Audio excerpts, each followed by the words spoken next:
Network.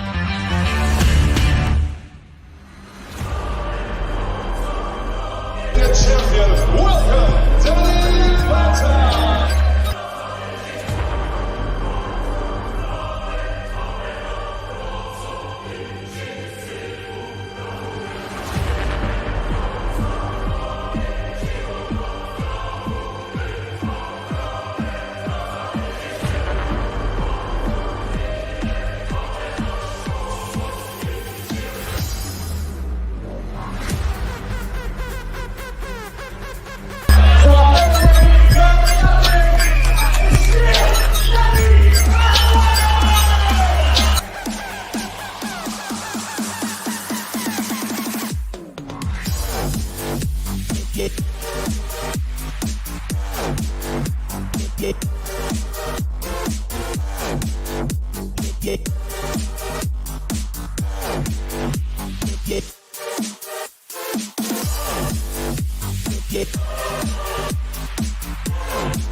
Hey guys, I'm Sai. It's Sunday and it is fight night here on A.C.E Podcast Nation. Welcome to the home of the Danny Batten Fight Show. This is episode number 93 and tonight we'll be talking a huge weekend of MMA and boxing as we're joined by one of the best boxing minds out there, a top-class analyst if I do say so myself, which means we are lucky enough to not only have a top-level MMA analyst, but also a boxing analyst on the same level. But just quickly, we're live on YouTube, Facebook, and Twitter, and A.C.E Podcast Nation. Of course, you're home to many great shows and series featuring expert analysts, top guests, and more. So give us a follow on social media, subscribe to the YouTube channel, click that bell for notifications.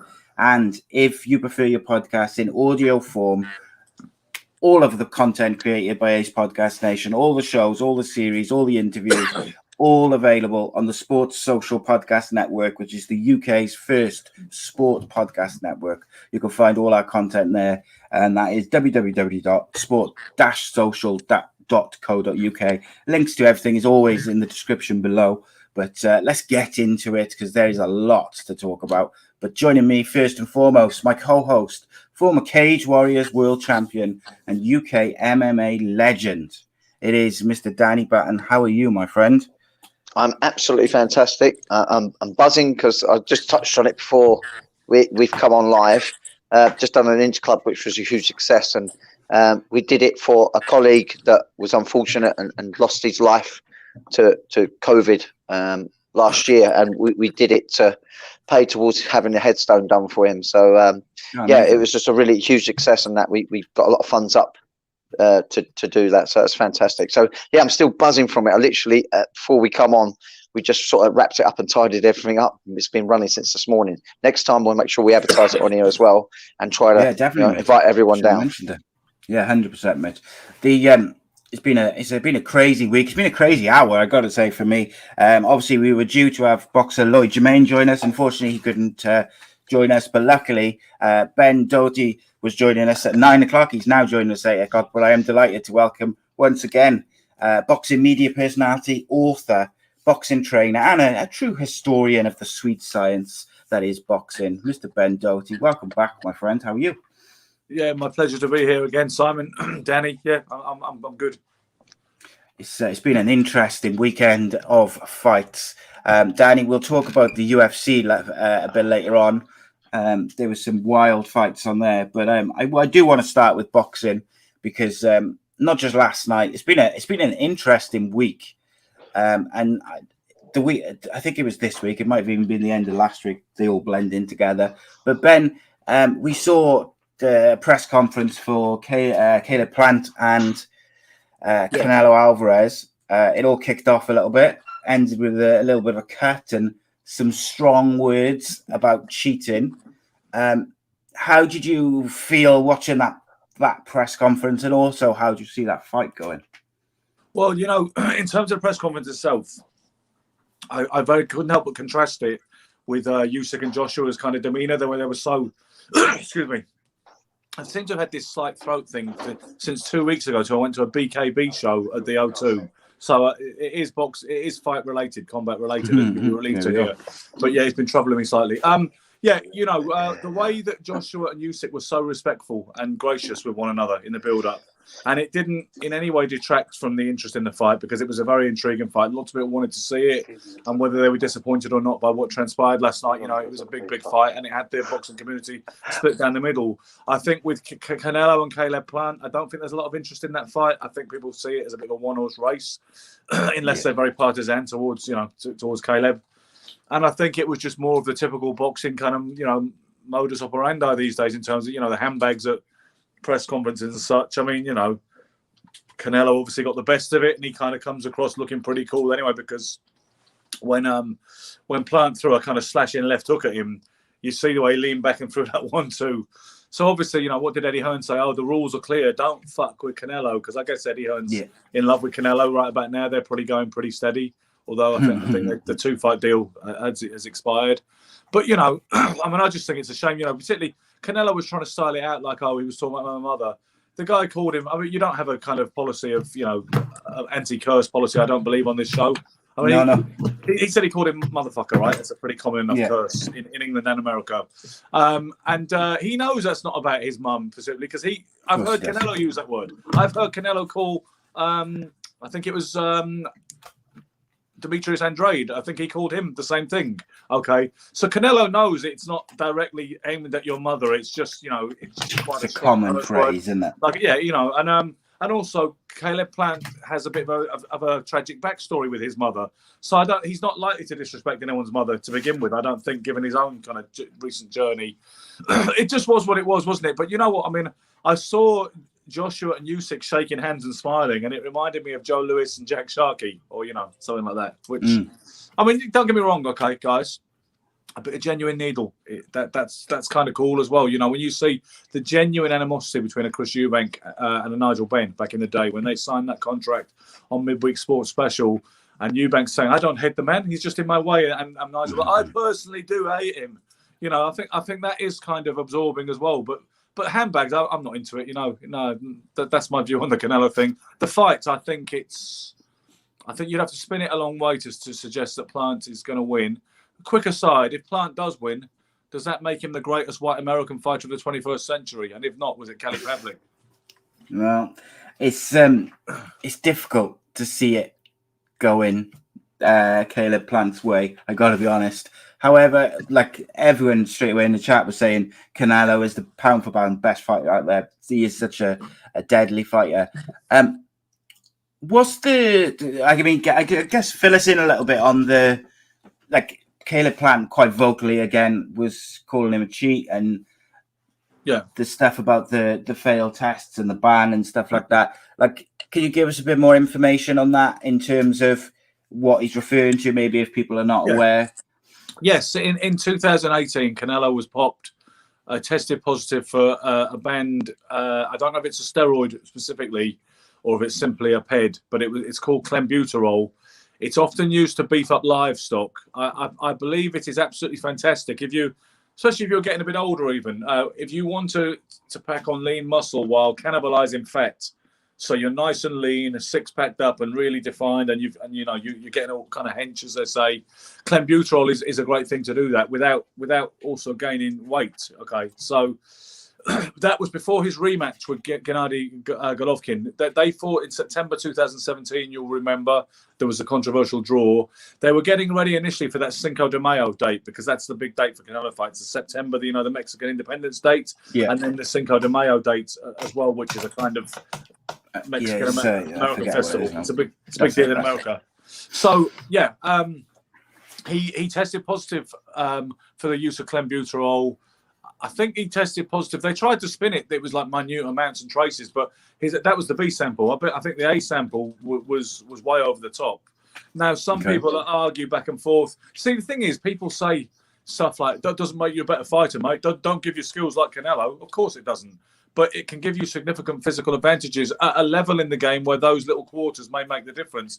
Golovkin obviously himself is a great fighter, and he beat Canelo the first time, whether they called it a draw or not. Some people think, that Golovkin beat him the second time, but to be honest with you, I'm willing to say that Canelo did a lot better in the rematch, and I can live with the idea that he won that fight. What was odd, I'll be honest with you, was odd because if you watch the first fight, okay, and we're talking about cheating and the context of or performance-enhancing drugs and why would you take them to gain what advantage? Well, you look at the first fight, and Canelo kind of ran away from Golovkin. He exhibited almost Muhammad Ali-esque footwork, which I didn't know Canelo could box like that, and he exhibited that he could, but he gave up a lot of ground. Now you look at it, then you get the kind of the red flag and the failed test, and he got the 6-month ban, that's just a slap on the wrist. It stopped him fighting in May, and it meant he had to go in September again. That was all it meant in practical terms. But you look at him in the second fight, which is supposedly you're invited to believe that's the clean Canelo if he wasn't clean the first time, right? And then he was much stronger physically, and he asserted his physical strength, but he pushed him back a lot more. Suppose the Canelo you're invited to believe was definitely not on beds, was a lot more physical and pushed him back a whole lot more. But a friend of mine, okay, an ex-professional boxer who actually fought Nigel Benn and Chris Eubank and Steve Collins, he was interested in taking this stuff, and he said to me, Ben, what's the name of that drug that Canelo tested positive for?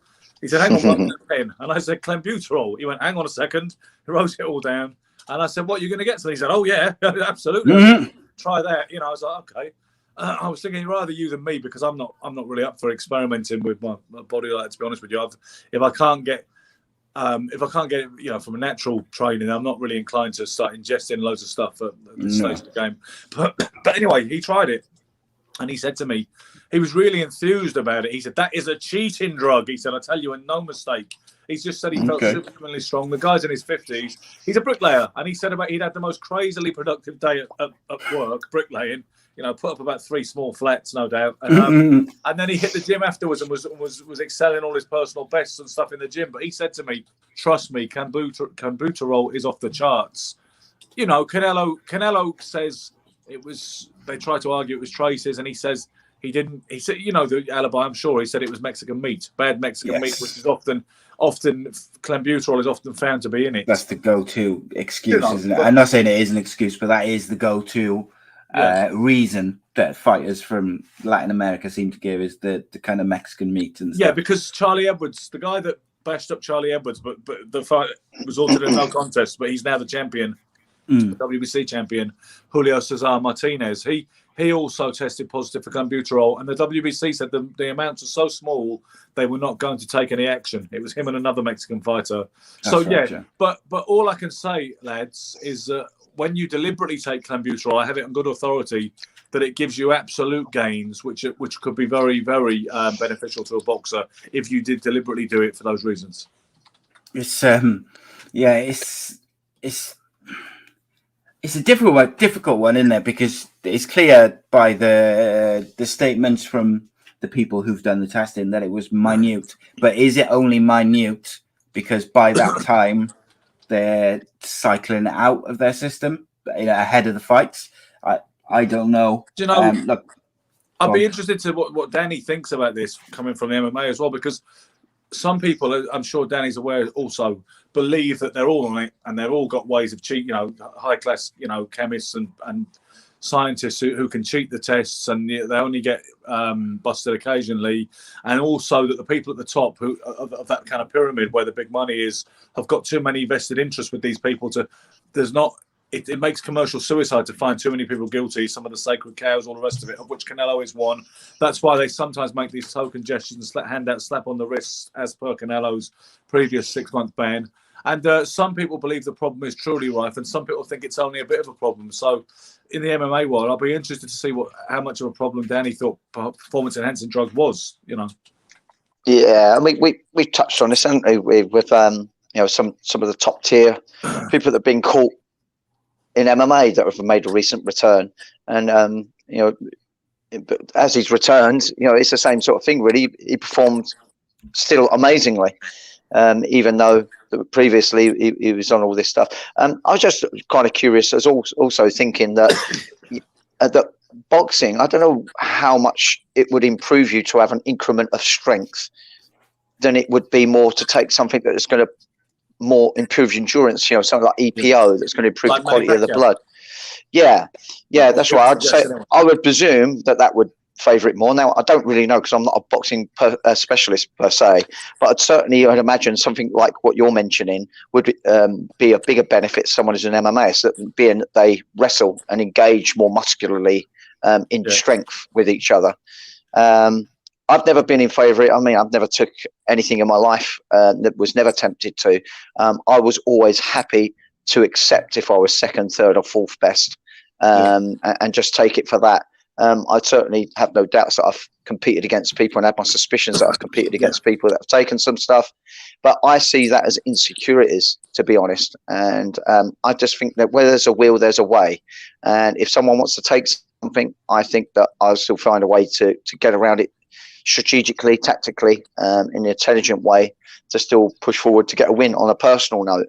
That said, sometimes I do wonder, to maybe make it an equal playing field, maybe to allow people to take whatever they want, because a lot of these things probably could help protect these athletes, that particularly in the combat sports, from injuries. I know some of the stuff that they can take, like growth hormone and what have you, can help you heal, keep you fitter and protected from the injuries. So I don't know. I don't know whether we should perhaps just say, hey, take one. But then it goes. Then again, I suppose they take it to an extreme where perhaps it would be detriment to their health in the long term. So I just don't know enough about it. I like I say, it's never been something that I've had a vested interest. When you're stating the name of these things, I've never heard of them. I mean, I heard of EPO just because I watched a documentary about that cyclist. That's right. Yeah, so, but other than that, I'm truly green at it. I'm aware of it, but I absolutely have not made any big endeavours in studying what it's all about, to be honest. Yeah. So in 2018, there was basically a UFC fighter, Francisco Riviera, was a bantamweight he had a fairly average record. He was sort of 11-7-1. He was released from his contract after a 4-year suspension because he had tested positive to clenbuterol in July 2016. And then he falsified, or I would assume his team and him falsified evidence to say that it was contaminated meat was the cause. For some reason, they got found out and he was done in the UFC. So that's why I just mentioned. I knew as soon as when you said about the Mexican meat, something clicked in my head, and I said, I'm sure something clicked. So I just wanted to look at it. But Danny, very quickly, I just wanted to ask you, whenever the greatest of all time comes up, we have this conversation with the various guests, with the people in the live chat. John Jones always in the conversation from the MMA side, and it's always John Jones would be the greatest if he hadn't had the different controversies, some of which with Peds, did he, didn't he, etc. Does that mean that we should put that same kind of asterisk next to Canelo's name as the greatest of all, being one of the greatest because of that ban? And did he do it intentionally? Didn't he? Was it meat? Was it not? Like, we put this asterisk next to John Jones despite his obvious talents. Or is it because John Jones has also been, arrested and all the rest of it that people there's additional stuff with him? Well, each person's got to judge that for themselves, isn't it? Whether they, think that it, tarnishes his, legacy or not. On a personal note, I frown upon it. I don't like the idea that someone could have a physical advantage through something that they stick in their arm. But that said, it is something that I think everyone's aware that it probably is rife to a certain degree in all these sports where there's so much money at stake. I think the more there's money at stake, I think the more so that there's some form of cheating in different degrees going on. And certainly the wealthier the athlete, or the more money that's around the athlete, I think the more diligent they're going to be to limit the chances of getting caught. So, and I've kind of, for the flip side of that, of thinking, it's part of the athlete, isn't it, that wants to take the risk. You could argue this about great footballers. Sometimes the greatest footballers are the ones that are going to pull down on a shirt as they jump up a little higher to head of the ball and see if they can get away with it. I mean, look at the hand of God with Maradona. He had the audacity, to cheat, and it got the team the win. So it's part of the athletic makeup of some of the minds, some of the great minds, that the desire to win is such that they're willing to take those extra steps and those extra risks. And sometimes those risks pull off for people. So, it's just a part of the equation, unless there's some kind of super testing, or they put people in some kind of training camp where they can monitor them, and they have to all train on an equal pedestal, knowing what they're eating and drinking, and they can't go out from that campus. There's no way of monitoring it truly in a complete term. It just is what it is, I suppose. And like I say, I'm so disinterested in it. I've not made any big studies into it. I'm aware that people get caught for things. I'm aware that people get given different style of punishments. And it is kind of ironic, really, someone a bigger name as Canelo and gets caught like he has. And literally, 6 months, it is literally a slap on the wrist. Great boxers like that sometimes only fight once a year. So, 6 months is not even really a slap on the wrist to him. It's nothing. It's just a case of rescheduling what he may have wanted to do within that time, maybe. But not punishment enough, probably not. You look at the abuse and the general sort of reaction to TJ Dillashaw returning, who was the fighter you mentioned earlier in MMA. Yeah, he has generally been shunned by MMA people, MMA fans. People are not happy with him. He was caught cheating, and he was at the top of the game. So it's interesting that if you mention Canelo and cheating, people do defend him quite quickly, and it's this and it's that. But I mean, is there an asterisk next to his name, Ben?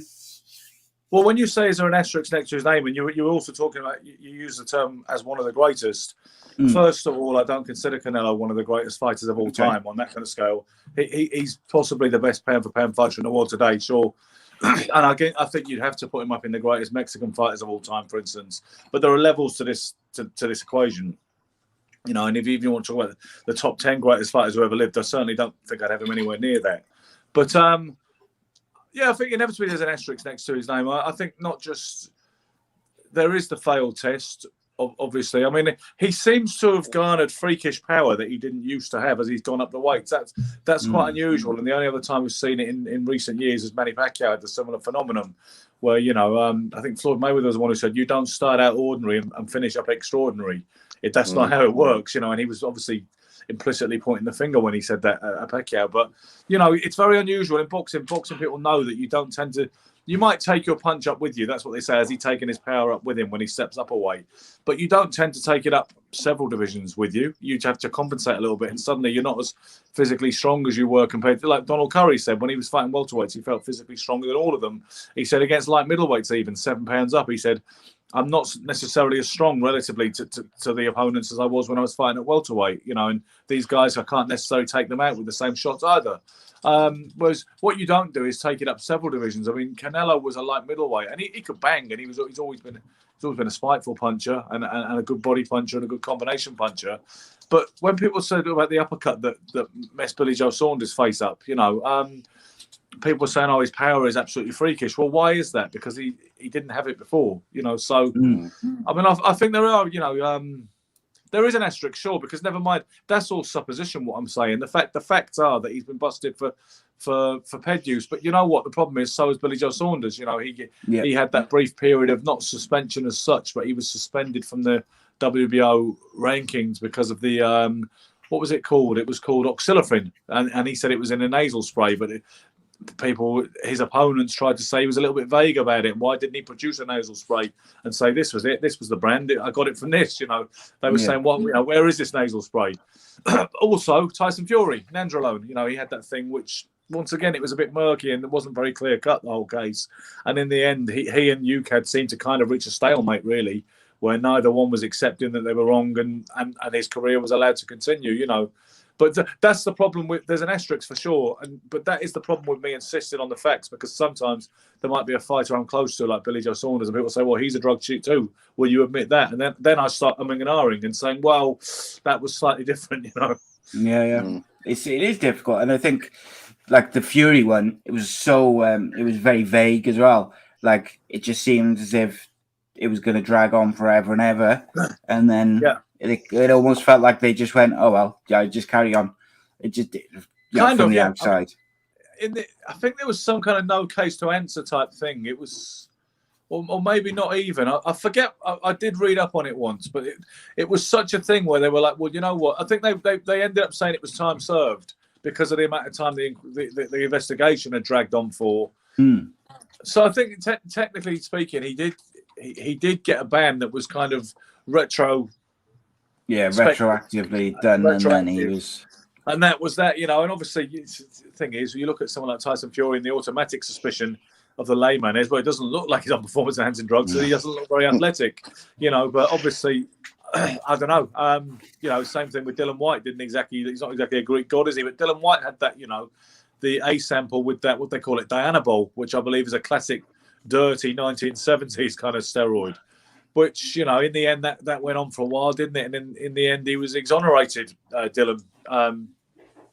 Even that was confusing, though, because I don't think there was ever a B sample ever produced. I think it was just all... he was exonerated on whatever basis he was exonerated, and what I forget. But it's hard to name a heavyweight, If you think of the heavyweights right now in the top picture, it's hard to name any of them that don't have a drug kind of asterisk against them. Now you mention it, you've got Fury, I've just mentioned. You have Povetkin, who's recently retired but caused that kind of havoc beating Dylan White. He has form. Hughie Fury was implicated with Tyson's case.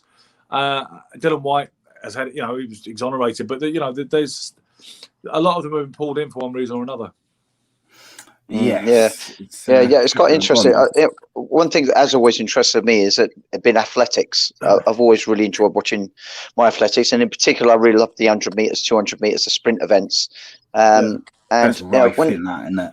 Whenever you do research of some of the fastest runners that there's been in history, when they've completed their career, they've all had tarnishments at some point, or practically have. I mean, Usain Bolt's the only exception, which also makes you suspicious about his performances, being that all these guys that have been busted at some point for the incredible fast times that they've run, he's run considerably faster than them, and kind of either got away with it, or it is an incredible genetic human being, different from anyone else.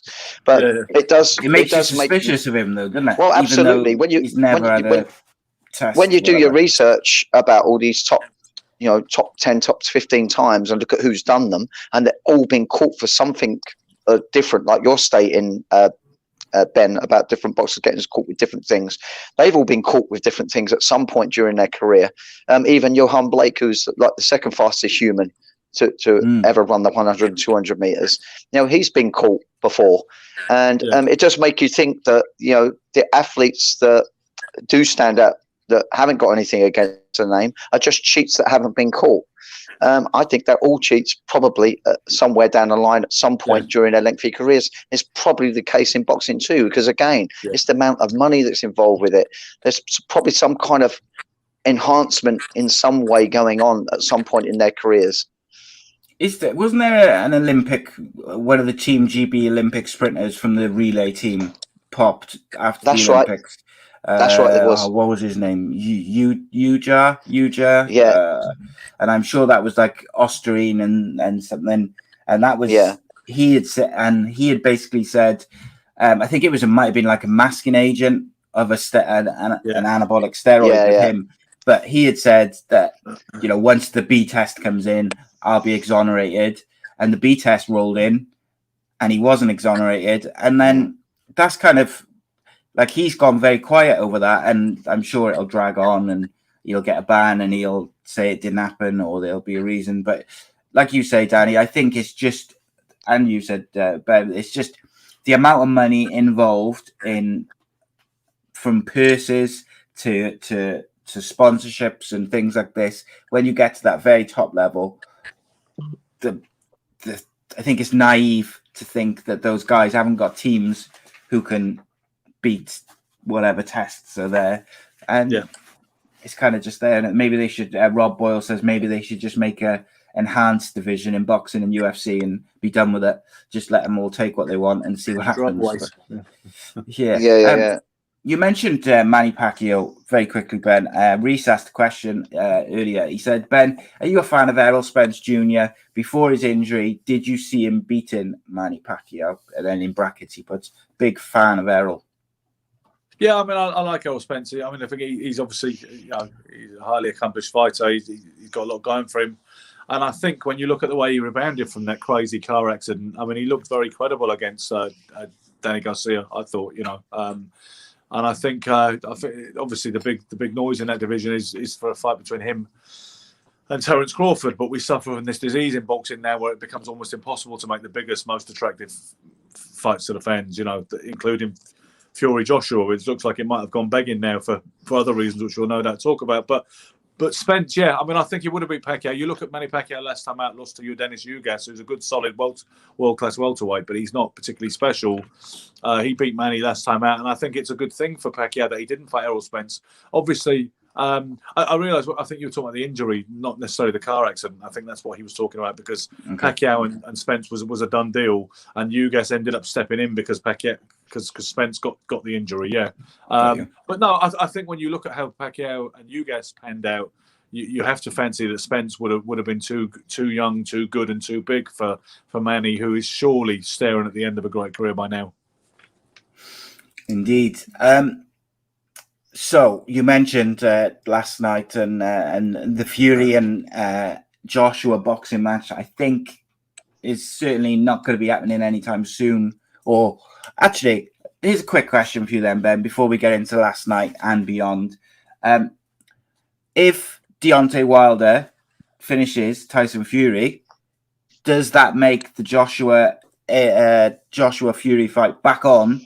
But just not as big as it would have been. I see a logic. Title. They've both lost, so why not perhaps fight each other as a kind of stepping stone to get back into contention and call first refusal, to fight perhaps a winner of a Usyk Wilder fight. See, that's the way it should work if it was a sport. That's perfectly logical. But boxing doesn't seem to run itself along those kind of lines anymore, and it hasn't done for a long time.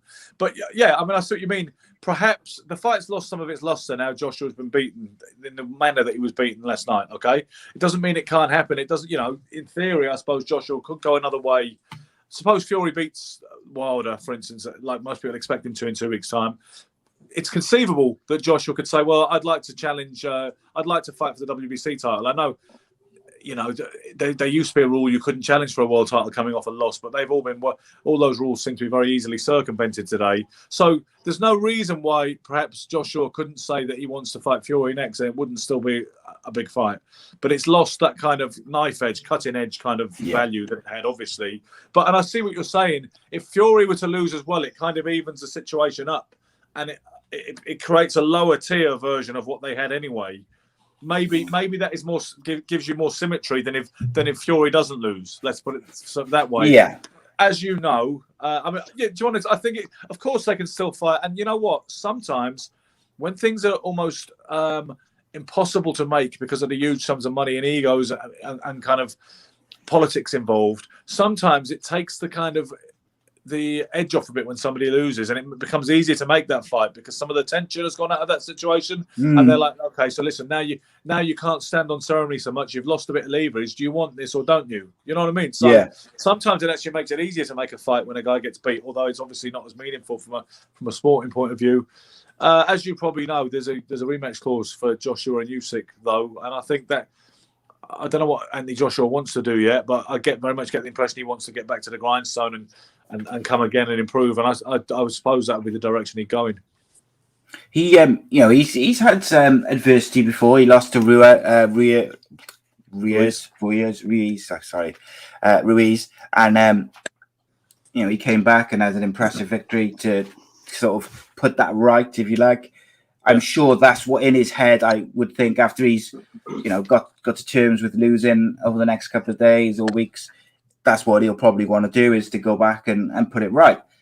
To me, and I think I said this last week, Danny, I fancied Usyk. I fancied him beforehand, and after watching last night, I fancy him even more to do it. I just thought he looked the better fighter. He outboxed him. I saw and I felt as well. I'll go to you, Ben, first. Did you? I've seen a lot of pundits sort of almost quite shocked at how negative and how gun shy Anthony with Joshua was. I felt that, and I think I said this last Sunday, I felt like Joshua's best route to victory was to try and knock out Usyk relatively early, because I felt if it went, into the deep championship rounds, that Usyk was gonna be the victor, which was obviously proven to be correct. But what did you think of Joshua's performance? And have those various pundits got a point? Was he a bit negative and a bit gun shy? Yeah, I think so. I think so. I think his best chance was to bully him and impose himself on the situation. And once you got to round 7 or 8, my conviction for Joshua was that he was best off punching at the same time as Usyk and seeing who came off best, because there's still a good chance he would have came off best if I know Usyk is a very clever guy and he wasn't going to engage to trade with Joshua, but Joshua should have tried to trade with him and pull the trigger at the same time. Get a feel for the guy's rhythm and just punch at the same time and see if it comes off and if he can hurt the guy, turn the fight around and impose himself. But instead, he kind of tried to box with him, didn't he? In a way that he was coming off second best almost all of the time. He didn't seem to. It was such a perfectly executed fight plan from Usyk, and his angles were perfect. His exploitation of the southpaw style versus the orthodox style was brilliant and very calculated in terms of the way he was initially moving a lot to his right, almost to the side of Joshua. The other thing Usyk was doing, which was great, was he was taking his southpaw jab. The cool thing about this reversal setup is it looks like I'm a southpaw now as well. He was looping it slightly over the top, so as to land it more effectively. So Joshua was having a harder time blocking that southpaw jab. He was throwing the left hand to the body.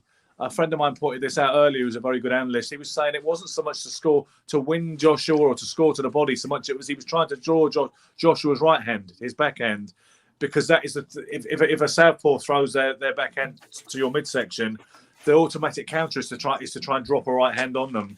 And his manipulation of Joshua's style and mistakes was brilliant. And Josh, he doesn't seem to have that box. He's a fine athlete, but he doesn't seem to have that boxing IQ and ability to adapt to the puzzle in front of him, especially not the kind of puzzle he had last night.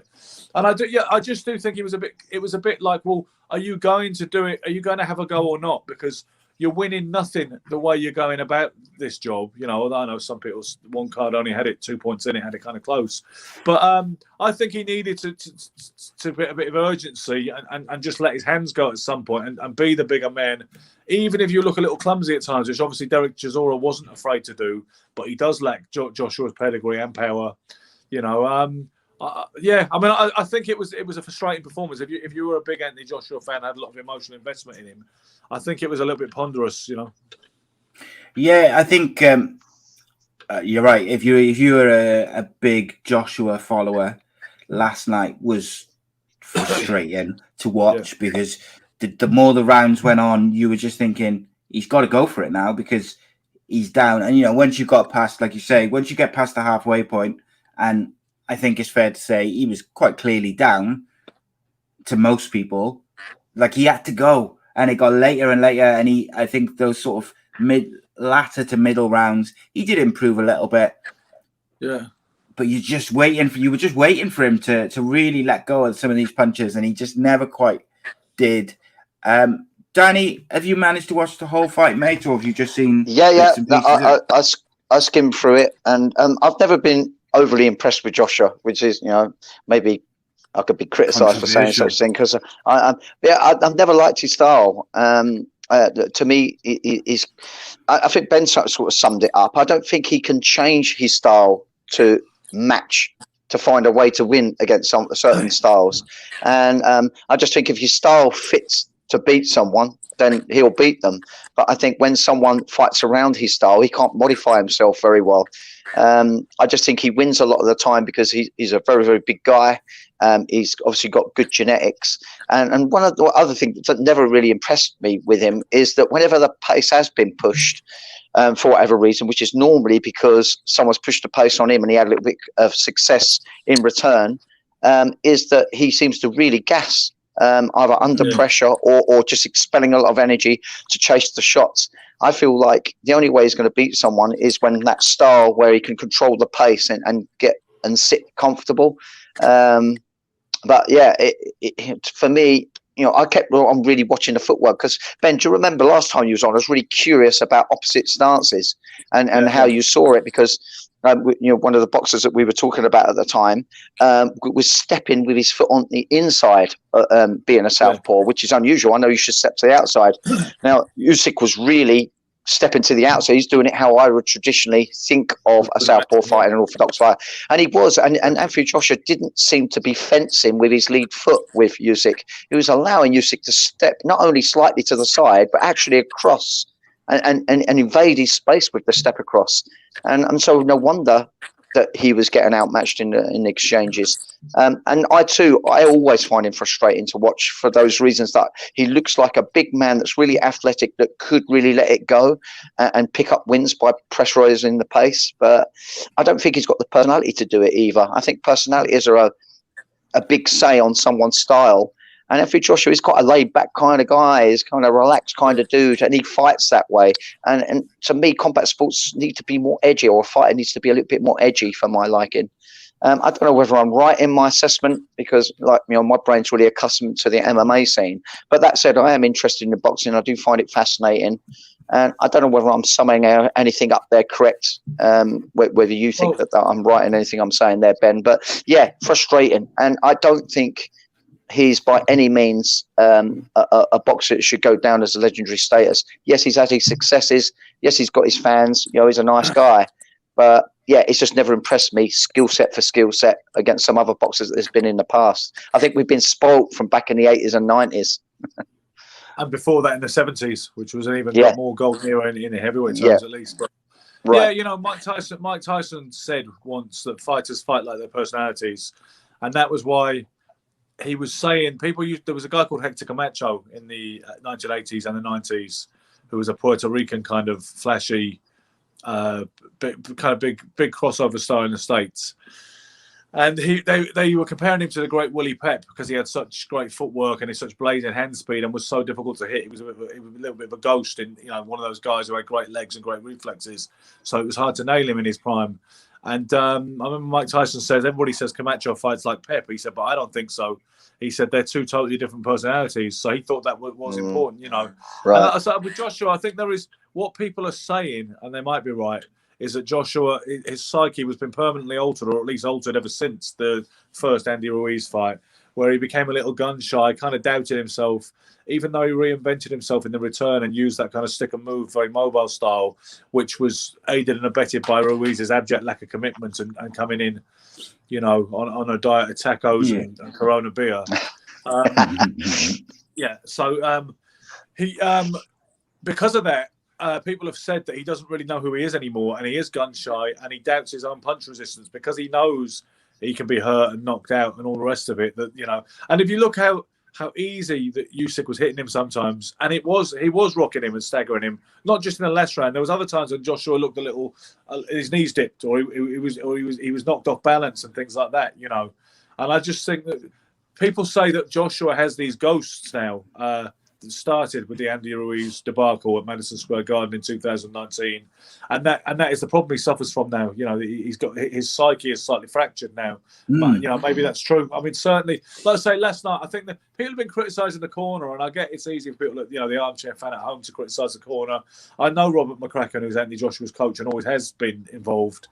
And he's got a great CV as a coach. He worked with Carl Froch. He's worked with a few Olympic cycles of top amateur boxers as well. And Rob McCracken was also a top pro himself, and a world-class kind of middleweight back in the day. So Rob McCracken definitely knows boxing. But I think maybe, when you're earning that much money, when the purses are that kind of exorbitant, I think there really is the kind of implication you work for the fighter instead of the other way around. Instead of the coach being the boss, I think it does become this point when they're your boss and they can fire you if they want to, And people can have all the integrity in the world. I can say I'd never have a fighter disrespect me or talk to me like that. Or I'm not saying Joshua does, but when you get like Chris Eubank Senior, who wouldn't listen to his trainer, Ronnie Davies, back in the day, and would disrespect him in various ways, and his son seems to have inherited that kind of behaviour with the coach. It's all very well for some of us to say, I've never had that kind of money from a boxer, that I wouldn't, I'm the governor, I don't care if I'm training Sugar Ray Robinson or just some prelim kid. But in the practice, a lot of people don't want to give up their kind of a lucrative gig, do they? So maybe when a fighter gets so big, he stops listening to the coaches as well. I don't know. Yeah, it's interesting. Like we've talked for probably, I reckon it's come up at least once on every of the 93 shows we've done about fight IQ, and predominantly that's been related to the MMA side of things. And fighters, the really top fighters, are able to adapt in the fight even before they get to the corner in between rounds, and then their coaches say you need to change this or you need to change that. The very top level fighters are able to adapt to what their opponent's doing, even if that goes against what the pre-fight game plan is. And I do feel like I feel like Fury is capable of doing that. I don't know if I feel like Anthony Joshua is capable of doing that. I don't think he is. I think you hit the nail on the head there, because, like you say, great fighters or even very good fighters can read a fight and make the adjustments. Like I say, regardless of the pre-fight game plan, and perhaps even sometimes regardless of the corner advice. I mean, famously, at Muhammad Ali's corner were telling him to get the hell off the ropes when he was, with George Foreman in his ear. But Ali knew that he was doing the right thing, and he kind of knew it was going to work, because that was a much higher kind of endeavor. That was all spiritual. It was the African soil and his belief in a higher power and all the rest of it. And even though Angelo Dundee was a very savvy boxing man, Ali figured it on that one occasion. He knew better. But that also is part of that intuitive greatness, isn't it? Whereas remember when Joshua fought Ruiz the first time, do you remember him saying in the corner, "Why do I feel like this?" Like he literally was looking for guidance and didn't know what was going on. Yeah, it's. I saw a question. Donna asks. Oh no, it was Craig. Sorry, he said, "Should Anthony Joshua take up the rematch?" So if you were advising him, Ben, and you were talking to him now, and it was like he came to you for guidance about whether he should take up the rematch or should look elsewhere, what would your advice be to him? I wouldn't be usually optimistic about him winning a rematch. But at the same time, he's made a lot of money, and he's been knocked off the top now. Obviously there's a dispute about the ultimate supremacy between him and Fury, but ultimately, Joshua's been knocked off the top again. It's hard to get motivated for lesser affairs, I imagine. Like, so we're going to take a 10-rounder. How about you and Dylan White? That'd be a good sell in this country. Just a 10-round or even a 12-round non-title fight, etc., etc. But I think I suspect it would be hard for him to get motivated for anything else. To retire would seem like a question of not wanting to go out like that. And the rematch clause being in place, they put that rematch clause to protect themselves in case the worst did come to the worst, which it did last night. So I would find it hard to advise him against that rematch. But at the same time, as a fan, I'm not usually interested in seeing it. I'd rather see someone else next time out for Uysk, certainly. But Joshua, if he wants to claw his way back and doesn't just want to retire, and I'm sure he doesn't want to retire, even though some people are recommending that he should do, then I think he has to fight Uysk again, doesn't he? But I think he'd have to have a completely different approach.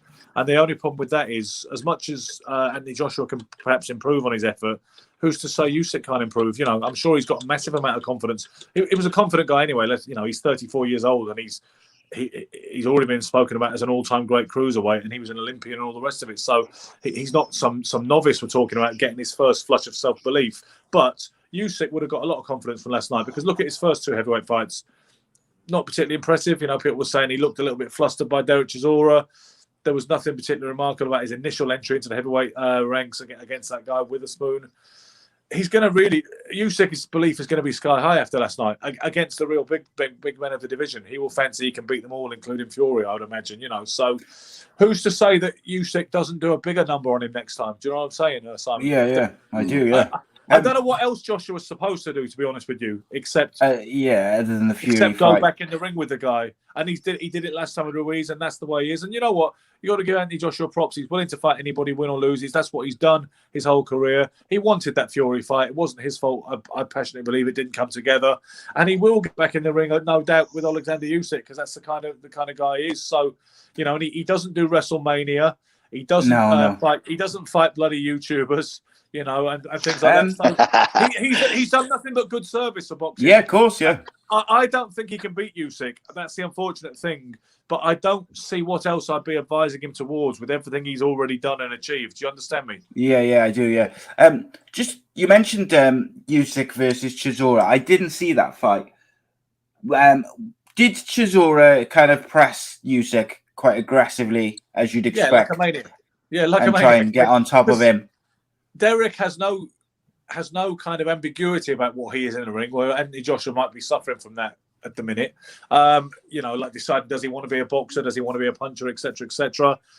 Derek just ran at him like a wild man, you know, and threw everything but the kitchen sink. At some point, he got a little tired. Usyk figured him out because he's an elite level boxer, and he did look bloody uncomfortable for 2 rounds. I'll tell you that. Like it looked like you were thinking, oh damn, this wasn't a very good idea. Maybe making 14 stone 4 was okay after all, you know. But he dealt with it, and because Usyk's a very good fighter, so he dealt with it, and then I think he won the fight handily in the end. But yeah, Derek just ran at him. Derek absolutely ran at him.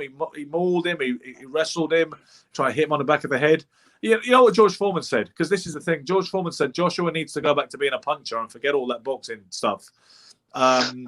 And that's what he needs to do. He said, forget about all that. And then, do you know what? There's a guy in America on Facebook called Frank Lotierzo. He says that Gil Clancy ruined George Foreman by convincing him that he needed to become a boxer after losing to Muhammad Ali. He said the only guy on earth that would have stood up to George Foreman was Muhammad Ali, because of such a maverick he was and what he was. He said anybody else would have been swept aside within 2 or 3 rounds with the old Foreman approach, and that's what he needed. He said Gil Clancy got in his head and convinced him he had a stamina problem and he needed to box. And he said, nonsense. All you need to go was just keep being flat out 100% George Foreman, foot right down on the pedal. Just do that. And that was what Foreman was kind of saying to Joshua, when Joshua was perhaps a bit more destructive earlier on in his career, that, that he just needs to be that and forget about this other identity. So maybe the advice would be take the rematch, but go back to the way things used to be and put him under pressure, as opposed to trying to box him. Don't make the same mistakes twice. I don't know. It's a fascinating one, but I think it also reinforces what we mentioned right at the start when we first started talking about this, about him being gun shy and negative, and the pundits being a bit frustrated by his performance. That almost like people felt like that was the way he could beat Usyk, was to really push.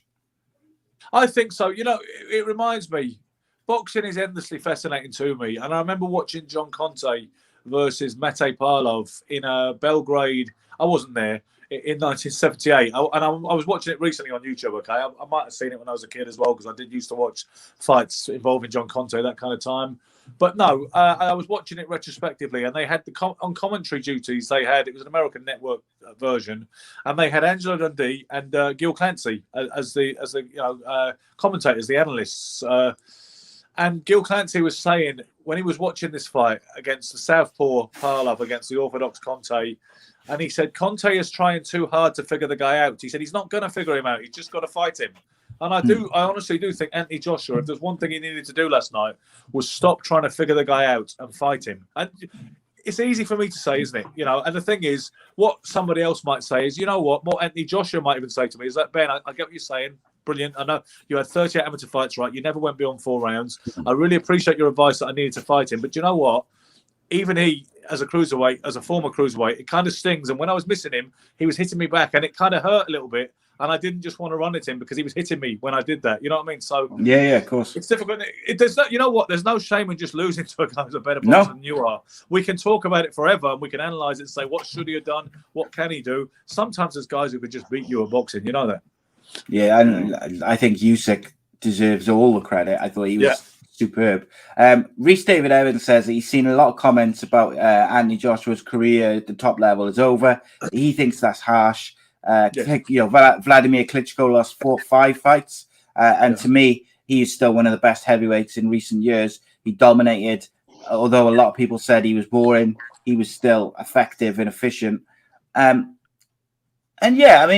loss to another top level guy doesn't mean his career is over at the top level. Of course, it doesn't. But in terms of, if you're looking at the Fury AJ fight, that's the fight the super fight, isn't it, to be made at heavyweight. The edge has been taken off that, Danny, haven't it? Regardless of however they try and spin it and build it and whatever, I think it's taken off now a little bit. But Ben summed it up really by saying, it's perhaps not as edgy, but I think it would get still the same amount of support regards viewing and interest stylistically. People would still want to know how that fight would go down, regardless, personally. That's the sort of how I feel with that one. It doesn't have to be dead in the water. I think, like I say, perhaps sometimes these things are easy to make when one of the guys has lost, because they tend to maybe drop their expectations slightly. Which, I mean, somebody said it the other day, today on my Facebook page. Somebody said, "Oh, you know what? The poor lemmings are just going to have to fight in the UK in a football stadium for 50 million each instead of being the vanity tours of Sheikh Yamani or whatever in Saudi and getting 100 million each." The poor things. But going to be difficult for them. I think that guy made a great point. The guy who said that, what about Klitschko? Klitschko got beat a bunch of times badly, humiliating type losses, KO losses. And he reinvented himself under Emmanuel Stewart and became practically unbeatable. And whatever people think of him and the style, and I know some people, they call him an all-time great through gritted teeth, or else they totally reject the notion. But he was so dominant. He had a Joe Louis-like level of dominance in the end, because he, by trial and error, and he made his mistakes, So I agree we can't just write Joshua off because of that. I do think he obviously does have elements of being a special individual with a lot of that grit, because he's rebounded before. He's not just a hype job and a robot, I mean, you've got to give him his props for what he's achieved up to now. On balance, I don't think he can beat Alexander Usyk, but I imagine we will get the chance at least to see him try, Indeed. Right. The other thing I wanted to ask you about last night, Ben, was the judges' decisions in a couple of fights, particularly Ricky Hatton's son. It's Connor Hatton, isn't it? Connor. That was Campbell. Campbell Hatton. I do apologize. Connor Ben is the other one. Talk to us a little bit about those fights and the judges' decisions. Why were people so? I wouldn't even say angry. I would say flabbergasted. Was a lot of the comments I saw. They shouldn't be flabbergasted per se, because it's absolutely typical, and I think you could have almost written it in stone.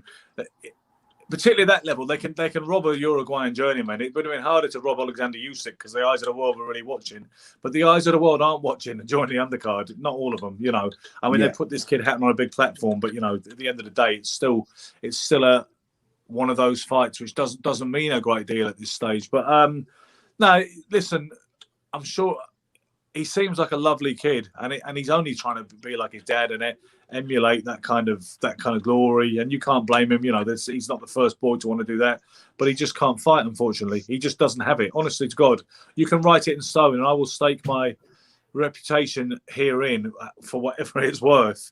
That kid does not have the basic entry level requirements to be a top level, a top flight professional boxer. He just does not have it. And Ricky, I think Ricky in his heart of hearts has to know that. When he got beat, everybody thinks he got beat last night by a Uruguayan journeyman who was 2-4 going in. So he's got 2 wins and 4 losses. The guy could fight, and the guy was up for it. And I think he was trying to win, wasn't he? When you look at the way he finished the fight, he was trying to win. But, I didn't see all of it, because when my girlfriend arrived at a certain gathering about the second round in, I think, something like that. But there were people saying to me, I've got him 5-1 down, after 6 rounds. It was a 6-round fight. But people who watch boxing regularly and understand the kind of market forces, they were saying, watch them rob him. You watch this. Because it's harder to rob Alexander Usyk because of the more high profile. Everyone's watching that, and because it's for world championship and etc. But you can't really do anything with the Uruguayan journeyman anyway, can you? Nobody's interested in his trajectory because he's not going to have one. So it's almost pointless unless the A side wins. You know what I mean? So almost there was no way they weren't going to save Campbell Hatton on the cards. But it was a disgrace. Even allowing for that situation. He lost. You mentioned earlier about if boxing was a sport, they would do. I can't remember what we were talking about now. I think it was like the Fury. Yeah. If Fury loses, semi-final. So if boxing's a sport, Campbell Hatton loses, doesn't he? Absolutely. But beyond question. But because of who he is, and because, like you said, they can't do anything with the Uruguayan journeyman. Yeah, that's the way it was. Was there another decision on there as well, which was a bit ropey? Marco, was it Florian Marco? People were saying, I believe. Yeah, they were calling that into question. Yeah, because Florian Marco is a tough welterweight from Albania with a massive following. He's got some of these fighters from countries like Albania that don't sometimes have a lot to shout about. When they get a good fighter that's worth getting behind, they can polarize massive support. Those guys, with good management and clever kind of social media and all the rest of it. So Marco, I didn't see the fight, to be honest with you, but I heard two people said to me Marco never won that. But to be honest, when I posted on my Facebook saying I'm hearing Marco got a gift, I'm still en route to watch the show tonight. But I'm hearing things. One of the guys who's involved in Marco's team said, that's absolutely ridiculous. Where did you hear that? Who said that? And then when I was inviting comments, most people said, no, Marco won it. It just one of the cards was really out of whack with the others. That was all it was. There was a discrepancy on the scorecards. But most people seem to think he won. But Peter McDonough, who you may have heard of, who's quite an irrepressible character, was a decent level fighter himself in his day, and he's now a bit of a pundit. He's got something called Voice from the Corner. That's his YouTube kind of brand. He was telling me that Marco lost as well. So, but once again, that's boxing, Simon. It is very much heavily in favour of the A side. Obviously, when you get a fight like the main event last night of Joshua versus Usyk, there's not so much of an A side. Joshua was the A side, and we know that. But the balance is a little bit more even. But down the card, there's no balance at all between the A side and the B side. It's really blatant. No.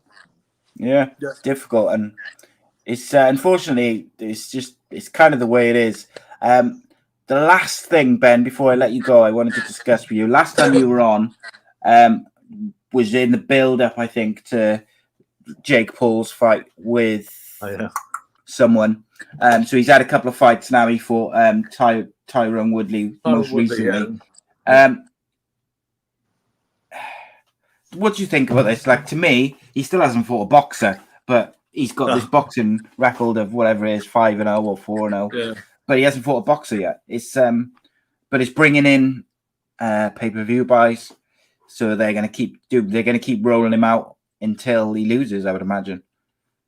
Yeah, I think so. And I inevitably, I think it's kind of tragic, and I think it's a shame that we have to discuss it at all, because some people say, well, no, it's putting eyes on boxing.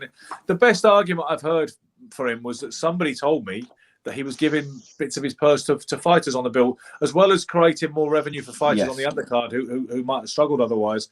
Somebody told me he was giving money from his purse to fighters, which it's very difficult. It's very difficult for me to knock him for that if he's done that, isn't it? I mean, I can't be so churlish. I'm like, no, it doesn't matter. He's still like a whatever, But I just think it's a bit of a shame, really, because you've got Tommy Fury as well talking about.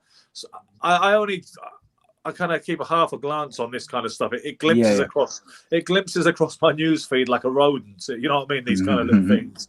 But one thing I saw was that he said that £1 million is not enough for a fight of this magnitude, and it's like, are you for real, kid? Because take away the famous surname, what is Tommy Fury? A reality TV star who's had a few patsies, knockover jobs. I mean, we don't know if he can really fight at this stage. I mean, he looks $1 million, of course. He talks a good game, but Tommy Fury he initially came to prominence in Love Island, and now the first thing he's got locked into is a rivalry with a YouTube boxer. You know what I mean? It's not exactly the stuff of dreams, and you're like kind of the Joe Lewis and Ray Robinson biographies that I was brought up on, So I just think it's a shame that we've got this situation, but we have it. I think social media has done that. It's done a lot of good for certain things in society, entertainment industries. It's allowed us to do this, which I think is brilliant, because you couldn't do this. You couldn't just have your. I mean, all right, however many people are watching us, you couldn't just have your own TV show and be like pundits on the 9 o'clock news back in the day, could you? Now we can, and you can do it. You can do whatever you've got in your pocket. So I'm not knocking social media per se at all. But one of the negative aspects of it is that we get this phenomenon where your following is more important than any substance you bring to the table, And I mean, I'm just hoping it will fizzle out, because I can't see there'll ever be. I mean, go right to the top. Even you want to talk about Canelo or anybody else. When you were saying about you don't think Anthony Joshua, I think Danny said it. He doesn't think Anthony Joshua should be afforded any legendary status if he were to walk away from the game tomorrow. And I think he's absolutely right, because ultimately you judge a fighter, a boxer, on who did you fight, Who did you beat? When did you beat them? Who beat you anywhere near your prime, or at any point before it could reasonably be inferred that you were so past it that it's not relevant, and maybe a few other factors like longevity and et cetera, et cetera. Now, I'd be surprised, whatever money and events that Jake Paul generates, I'd be very surprised if he ever beat anybody credible in what I'd like to regard as my world of boxing. So surely the only conclusion I can reach is we have to tolerate it for as long as we have to tolerate it, that I won't be able to completely ignore it until it's not a thing anymore, until they're interested in something else instead, right? Because those people are not, they're never really going to be. Somebody said, when they said they get new fans, remember when Billy Joe Saunders boxed on the undercard of KSI versus Logan Paul in Los Angeles, and Eddie Hearn promoted it and all the rest of it, some people saying no, because this will get a guy like Billy Joe new fans. And somebody said, listen, if you went to see, can anyone think of a real teeny bop band or some really lame act? I'm going to pluck one off the top of my head. Someone says, you don't stick the Velvet Underground on or Led Zeppelin on with Ollie Murs thinking we're going to get all these Ollie Murs fans being fans of them now. But, it doesn't work that way, does it? No, it doesn't. It doesn't. But then, I guess, how much of Jake Paul's fights have you watched? Well, because I'm interested in what you think of his skills as a boxer. The trouble is, should he be a professional? You know what? I haven't really watched him. I've seen flashes, literally, like it's on Instagram. It's like, oh, bang, there, he's landed a shot. He doesn't look very good to me on there. And I guess my snobbishness has made me consider it beneath me to actually let me have a look at this fight. Let me have a look at this round, just so I can say how bad he is. It's almost like I'm saying, no, I'm not doing it. Which somebody could say, well, what the fuck are you talking about then? If you haven't even watched it, you would absolutely roast somebody for slagging off Henry Armstrong when they've never seen him. So what's the difference? But if you want, I will watch him for the next time we do this, and I'll give you a more candid opinion on what I think, whether he should be a pro or not. Because if I watched him and said, you know what, he actually has got some skills and he is credible, and I've seen worse, perhaps that would be the thing. But I was genuinely interested in what you thought of his ability. I'll have a look just for you, and then the next time we talk, I'll tell you what I reckon. I appreciate that, mate. Hopefully he will have fought a boxer by then as well. Yeah. While we're on the subject of what you think, I don't think I asked you this last time. Forgive me if I did. But what did you ever think of Naseem Hamed? Because he was someone that didn't box structurally how a boxer should. I mean, he come off with some really strange, diverse angles. I think a lot of it was because he's quite thick set in the leg and sort of slender on the upper body. He wasn't heavily built up top. And he kind of used this dexterity from his hip to punch at weird angles, but he had a lot of success with it. In fact, he only lost once to Barrera, didn't he? Yeah. But he had a sort of fleeting career. Sorry, go on. I thought Naseem Hamed was great. Yeah, I thought so. He was one hell of a fighter at his peak. He was incredibly watchable and charismatic. He could punch, hard enough to stop a bus. And he did. His kind of school of boxing came from Sheffield, the Brendan Ingle gym, where they have a tradition of these loose-limbed, unorthodox, switch-hitting, kind of flashy boxers with low guards who rely on their kind of limbo-like reflexes. The prototype for it was Errol Bomber Graham, who kind of started all that energy off, and all the younger fighters aspired to him. It so happened that a young kid called Naseem Hamed ended up usurping him as that big figure in Sheffield boxing, and it went on to achieve way more than Errol ever did. And I think Naz, at one point, I think he was, when you look at him when he beat Steve Robinson for the WBO title in 1995, I think he was a hell of a fighter back then, and I think he was up there with the best pound-for-pound fighters in the world. And I think the thing that stopped his trajectory from going even further and cemented himself as an all-time great was that familiar story of getting distracted, starting to believe his own hype.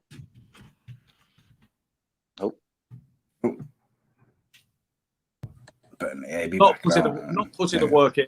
He stopped putting the work in. He started training.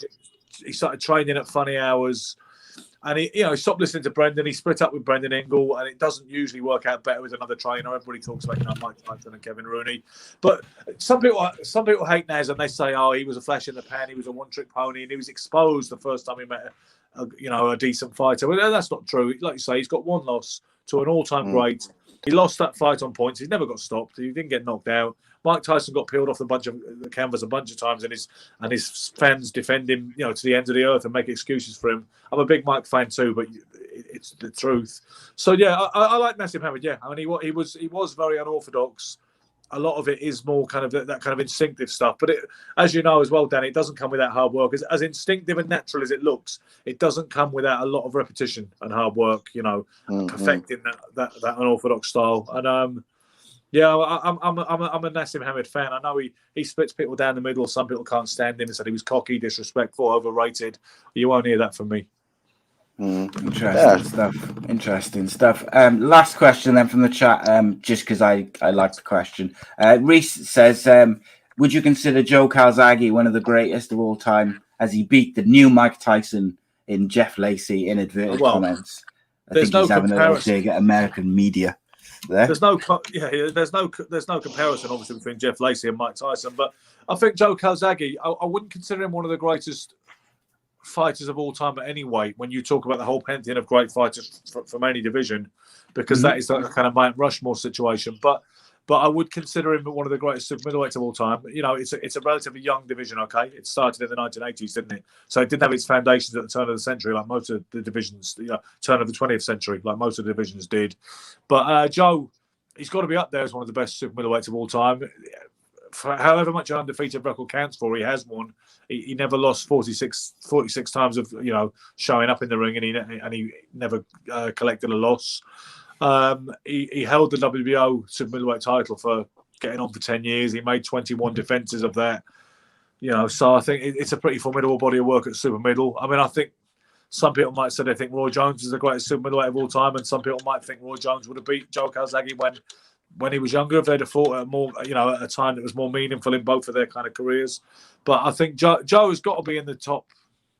He's got to be in the top 1, 2. Andre Ward is another one, right? Andre Ward, you'd say greatest super middleweights of all time in a young division. I think you'd be talking Joe Calzaghe, Andre Ward, and Roy Jones, and you might have to argue about the order. You might change your mind on certain days, but I think, and also the other category, the other subcategory is the greatest British fighters of all time, the greatest British fighters who ever lived, and Joe is definitely one of those. So, greatest Brits, yes. Greatest middleweights of all time, yes. Just one of the greatest fighters of all time in the whole cosmos of boxing. Maybe not so much. Interesting stuff. Really, I find it fascinating. It's interesting. We talked last time about the difference between boxing and MMA. In the difficulty of you never get the best versus the best at their peak. And you mentioned it earlier, Ben, and then you just mentioned it even back then in the Roy Jones and Calzaghe kind of feud, if you like. They'd never met in their peak. Even then, it was like this thing of delay and for whatever reason. I mean, Joe didn't want to go to America. Roy didn't want to go anywhere outside the United States because last time he did that, he got robbed in the Olympics in Seoul in South Korea, and it left a bad taste in his mouth. He didn't want to go to Roy Jones didn't want to go to Germany to fight Darius Michalczewski, the German-based Pole. But you know what though, the best did used to fight the best in their prime back in the day. At one point, Sugar Leonard and Tommy Hearns, we had the anniversary of that not so long ago, last week, September 16th, 1981. So the best did used to fight the best in boxing. Hagler and Hearns. That was made when it was hot. Larry Holmes and Jerry Cooney was made when it was hot. Alexis Arguello and Aaron Pryor. But we've certainly got a millennial business model where they just don't. It's the risk reward ratio, and they just think. I think the biggest change has been they can claw a lot of money elsewhere without having those fights. Whereas I was going to say, is the biggest change money? Has money changed that? I think they can make more money for some of those peripheral fights than they could back in the day. I think they were pushed towards the big commercial attractions in a way that they would use that phrase as too much money for it not to happen. Whereas I think we've seen in boxing in recent years that axiom doesn't work anymore because there was too much money. By that logic, there was too much money in Fury Joshua for it to be circumvented. But look at the way it's played out so far. Yeah, absolutely. Right, we got still got a lot of UFC 266 to talk about. So Ben, it's been an absolute pleasure. I appreciate you giving us extra time. And also coming on a bit earlier. It's always a pleasure to have you. And look, if there wasn't so much UFC to talk about from last night, I think we'd probably keep you for another 20 minutes or so. But look, thank you very much for joining us. And we will see you very soon, I have no doubt. No, my pleasure. Doughty. Thank you, guys. Cheers, mate. Cheers. Yeah, good to speak to you again, Ben. And yourself. Cheers. Thank you. Just gotta find my thing now.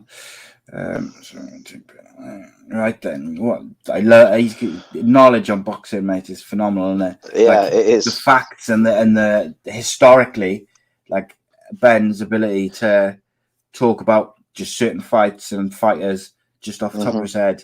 I find it fascinating because there's me and you, we can't remember the fighter's name from last night, mate, and he's like reeling off boxes from years ago. It's incredible. He truly lives boxing. You can tell it's something that's touching his life on a daily basis. And his ability to retain his historic events and big names in history on who they fought and when. I mean, he was even stating years when the people had fought. So the guy obsesses with it. Truly impressive. Because you're right, we struggle bringing up names. No, I'm terrible with names, mate. I mean, we're both awful. Bad. Yeah, he must seem so unprofessional. Yeah, we know what we're talking about, though. That's the main thing. We just don't know the names. So last night, UFC 266 was phenomenal. We could spend, another hour and a bit talking about that, but we're not going to do that just because time and my back will not last. So we'll kind of we'll touch on. I want to talk about the Cage Warriors trilogy and do a couple of predictions for that next week. But UFC 266, mate, what a great show, great fights.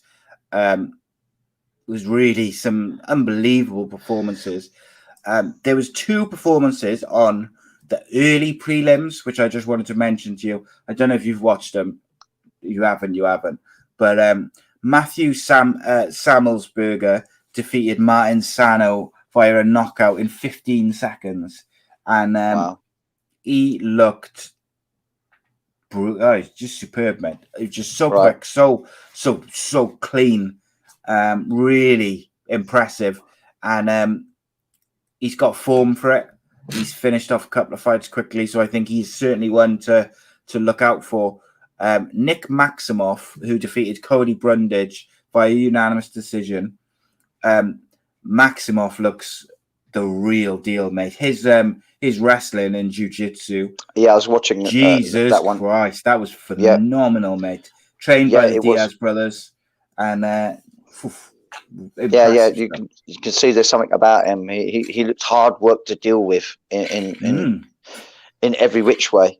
He's someone that's going to be interesting. I'd just like to see him go up against someone that a little bit more pedigree to see what he's really got. Because it's all very well when you're getting your own way many times in many situations, but it's those ones where they really fight against you being able to have your own way, where you really see something about someone, which is what I was saying about how I was so impressed with Jack Shaw.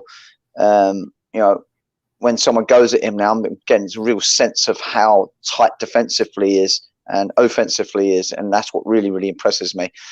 Knockout artists are great, but they're not so great when they can get themselves knocked out too. It's those ones that can both deliver some mean intentions and keep themselves safe from any potential mean intentions on return.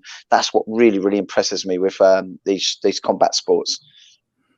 100%, mate. And a few people are saying just thanks to Ben and stuff. I will say Ben will be semi-regular. He's basically gonna. Ben's just a sound guy, and if I want someone to come and talk about boxing, like he's the guy I turn to every time. And if you remember a couple of weeks ago, Luke Shanks was unable to make the show. He had pulled out like 20 minutes before, and Ben was going to jump in then. But unfortunately he was out and stuff. But even before Lloyd had not been able to make it tonight, I'd already arranged for Ben to join us at 9:00 when Lloyd left to talk about last night. So, he came on a bit earlier and whatnot. But Ben will most definitely be back with us, Dan, won't he? He's I don't know our what boxing guy. With Ben, whenever we've had him on, 2 times we've had him, I feel like I want to crack open a beer and just listen to him. You know what? We'll have to arrange it one time to meet up with him and have a beer with him. I can imagine that would be such an interesting night to hear him talk in that relaxing situation. Maybe that'd be great. We'll get him to come down to BST, and I'll come up. Down, whichever way it is, and we'll film a podcast in BST and with the three. That'd be amazing. Yeah, Why that would not, be man? amazing. That's my plan. But there's so many fights that I talk about. We can't possibly go through all of them. But notable fights, performances for me from the prelims: Dan Hooker versus Nasrat Parasat.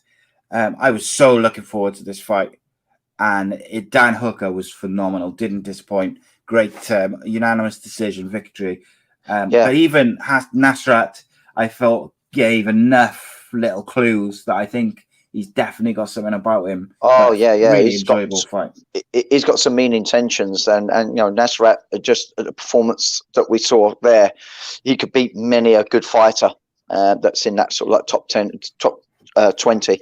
He could make some real dents in some good athletes with a little bit more seasoning and skill. Definitely a dangerous guy. But Dan Hooker, I think a Dan Hooker from the past, maybe Nasrat would have beaten him. But Dan Hooker's brought a new level of wrestling into the equation I've never seen him have. The level change was really fast, and he changed and switched up the combinations to still get the result of a takedown. Really, really impressive. And also, Dan Hooker, we've seen him sort of like his last fights, fighting on the back foot, which he come unstuck against Chandler.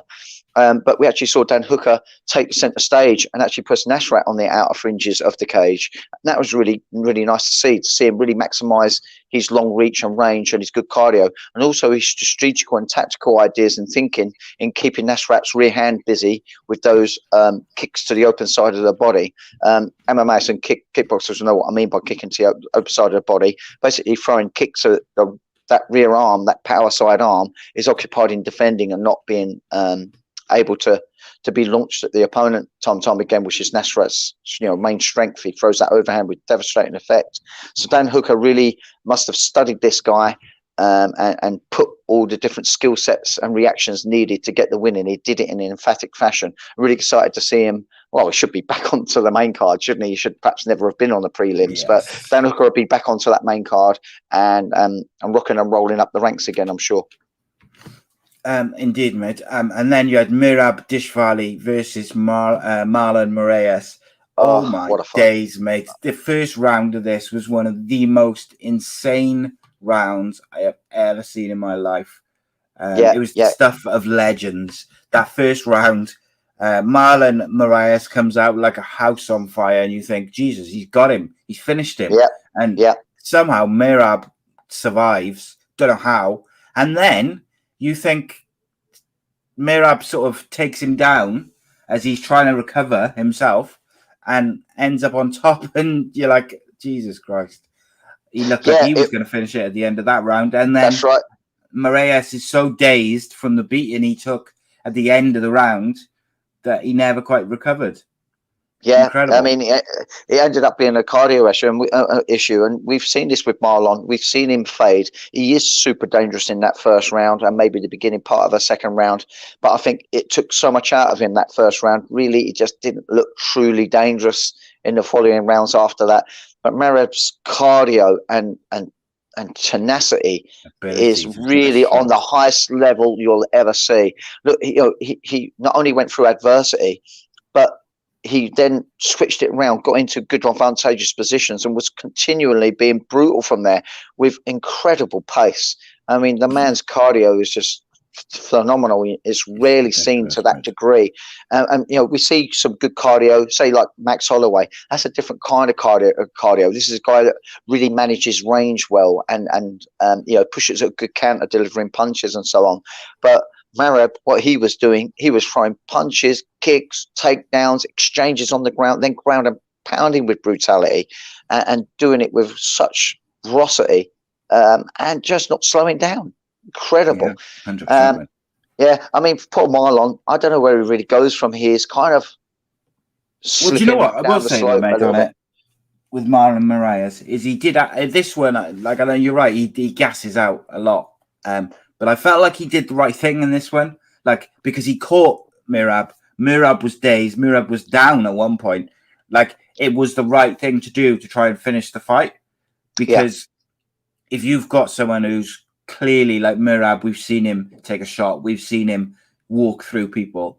Like, if you've got that guy struggling of course you're going to chase it and you're going to go for it because you know if you don't finish it, it's going to come back and haunt you. It was just that he just couldn't finish. There's a reason why they call Merab the Machine, and I think that was kind of shown last night because he just I just wish Moraes when he rocked him the way he did. I wish Moraes just picked the shots a little bit. I feel like he crowded himself a little bit, and I just wished he just kept the disengaged but close range, but he engaged a little bit with the strike. And I just think he crowded his potential there to get the finish a little bit. And I think if you leave a little distance between you both, I mean, I'm talking still close range here, and continue to knock Merab off balance, I think he could have caused the ref to step in between them. But the fact that he started holding on and just kind of spoiled himself a little bit there, I just think he could have been. But of course, when you see someone, failing as much as he was, I mean, he's really staggering all over the place. I think it's just all too much temptation, particularly in the first round when you've got a lot of energy about yourself. And I just think he just overcooked it just a little bit.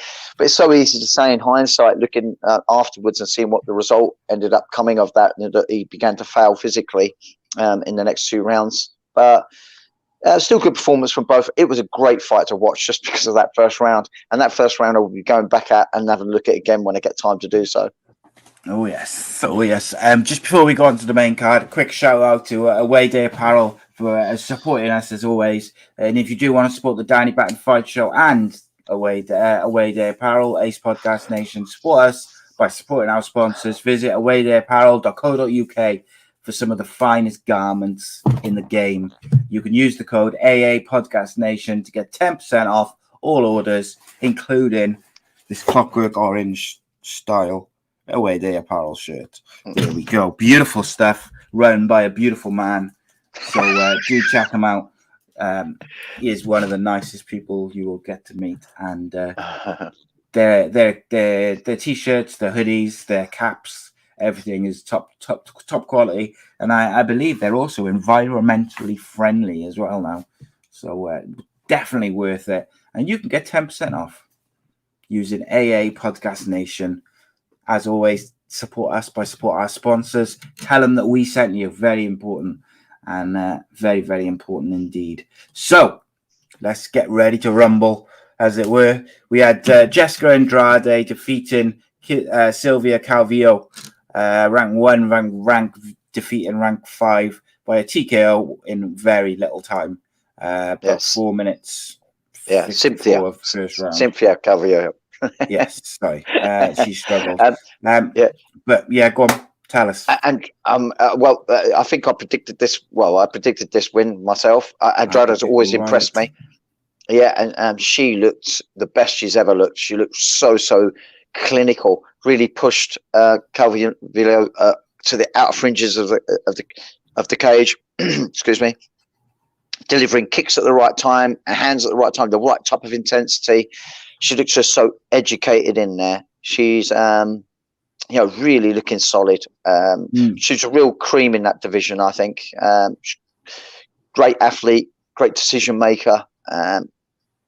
Just looking great. I think she's quite pretty experienced in there. She's must be one of the girls with some of the most fights in UFC now. Be interesting to actually have a little look at how many she's had compared to some of the other ladies. But Andrade's looking proper solid in there. Really impressed with her.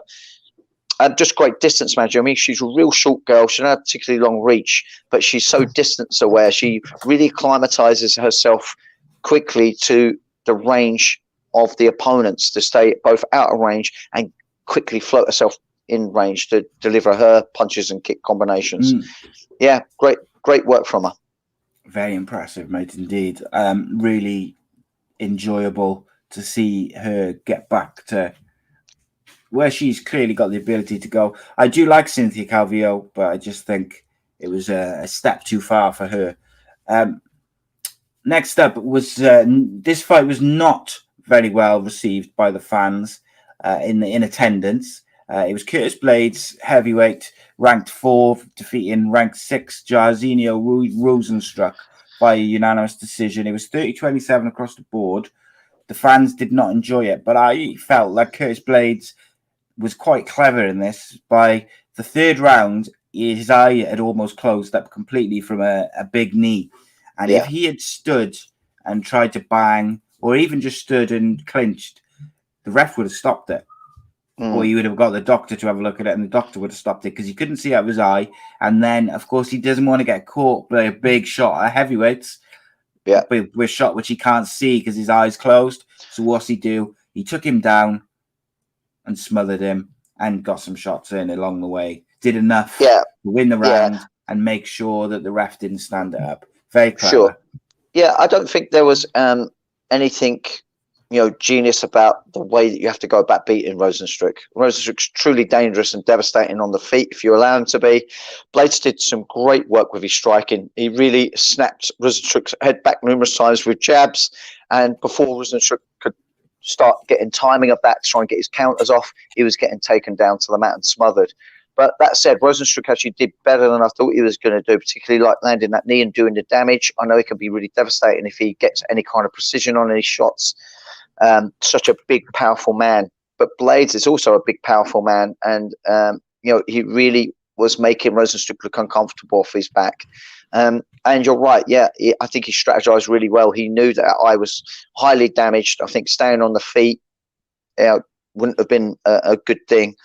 But I think it would have been his strategy all along to take Rozenstruik down and put him on his back. I think it was a no-brainer.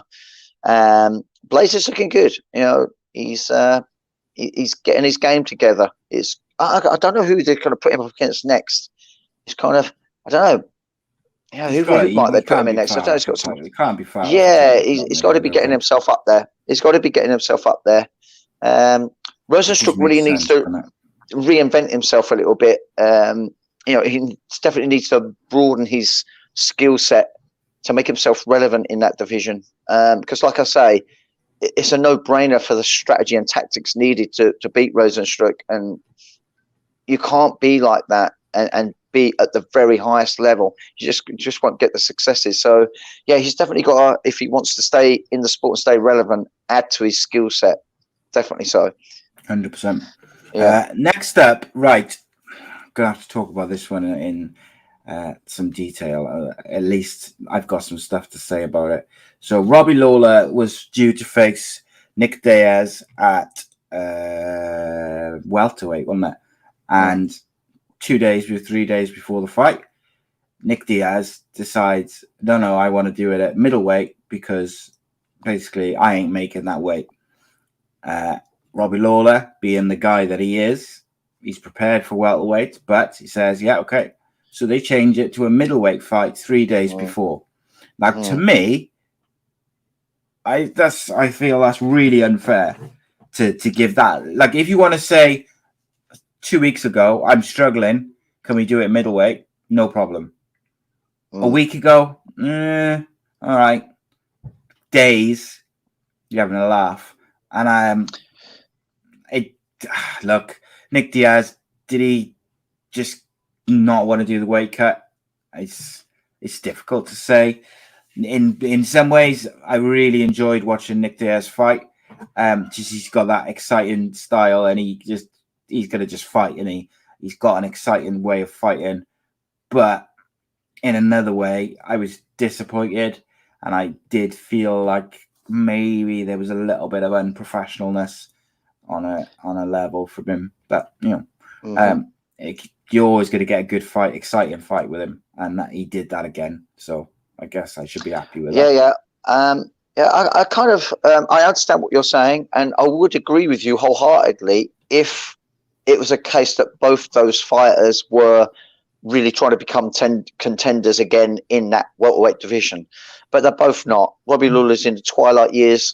He will be, if he stays in the fight game, having these interesting bouts rather than bouts to promote his career to a title shot again. So I'm not surprised or shocked that it was done at another weight or a catch weight, and I really think it truly doesn't matter. But that's how I look at it. The reason it matters to me and the reason it irritated me is because Robbie Lawler did the weight cut and did absolutely everything professionally. Yeah. And now, if they both agreed before, we'll do a catch weight, so we don't have to do a big weight cut. Fine, not a problem. Yeah. Let's go. like you say, for all the reasons you just named. But because they didn't do that, that's why I've got a bit of an issue with it. One fighter did it and one fighter didn't. I'd say it's a little cheeky at most. It was a little cheeky, but I don't think with the way Nick Diaz did it, to, being just a few days away, really made any difference to how the result was going to be. Probably didn't help him, did it? In probably not, realistically. And I think it goes to show, Nick Diaz's intent of this return. I think the return is not to become a top tier player in any weight division. I think he's coming back out of there could be some interesting matchups. Yeah, and people will tune in and watch. They will. It will bring attention, to the UFC, a different type of attention. I just think, perhaps that should have been a headliner for the prelims. I think something like the Dan Hooker or the absolutely, fight in the co-main absolutely. To put such importance on someone that's been out of the sport for a good number of years, clearly not in the condition that he'd previously been on. So he's kind of like obviously come away from doing all those triathlons. He's clearly been living life up somewhat. He looked really bulky in the face and bigger in the body. I'm not saying he was in bad shape because they both threw down a lot of shots together. And on that note, Robbie, it still is. And I think it's just because he doesn't have any of those nerves. He could just punch for days in the pocket, whereas for many athletes, regardless of your level, that's a tense, explosive affair. He just seems to be so relaxed there. But what impressed me was Robbie Lawler, the fact that he was ready to go toe to toe in that pocket and stay relaxed himself. I think in Robbie Lawler's past, he's got too intense and busts up so much energy in those exchanges, but he was truly relaxed and equally relaxed, and maybe arguably more relaxed than Nick Diaz in that pocket range than Nick Diaz was. It was really a good fight to watch. I enjoyed watching it, but I would have perhaps just felt more comfortable about it being a prelims headliner. I felt like there was 2 fights on the prelims at least, which should have been on the main card, and not just on the main card. I felt like the Merab and Dan Hooker could have been co-main event as well. The Diaz fight was. And listeners might be like, "Why is Danny making jabs at this on more than one occasion?" Quite simply, I don't want UFC going down the Bellator route. Yes, I don't want them to make out that these oddity fights or these interesting fights should be taken away from the fighters that are really chasing the belt, and I think that's what UFC has to be about. For instance, Robbie Lawler's ranked 15, Nick Diaz is not ranked. On the other side of it, the main fight of the prelims, Merab Dishvali's ranked 11, and he's the big up-and-coming thing, fighting Marlon Moraes, who's ranked 6. Dan Hooker's ranked 8, fighting a real up-and-comer in Nasrat. And then even the other 2 fights, you had Chris Ducasse, ranked 10 versus ranked 7. Talia Santos, ranked 12 versus Roxanne Modafari, ranked 9. So you had a lot of ranked fighters on the prelims fighting each other. But then you had this sort of... I do understand that Nick Diaz is so popular. I get it.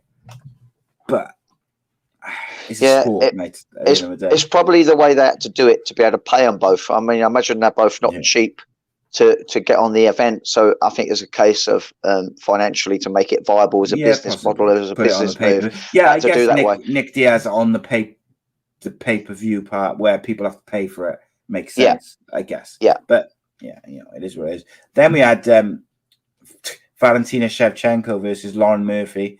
Did Valentina Shevchenko lose, Danny? Did she? No. Did she? She was so impressive. So impressive. Did you see as well? She kept repeating the same combination. She just kept repeating the same combination time and time again. And Murphy just had no answers. But when someone's doing a 1-2 kick, you would think at some point the opponent would latch on to what's going on and maybe make some subtle changes to make it not be effective, or maybe counter it completely with offensive moves. But Murphy was just on the receiving end throughout, which I kind of knew was going to happen. She's just not of Shevchenko's level in any of the realms. But Shevchenko, she's just so clinical every time. It's almost like She couldn't stop her, could she? She knew what was coming, and she couldn't do anything about it. Yeah.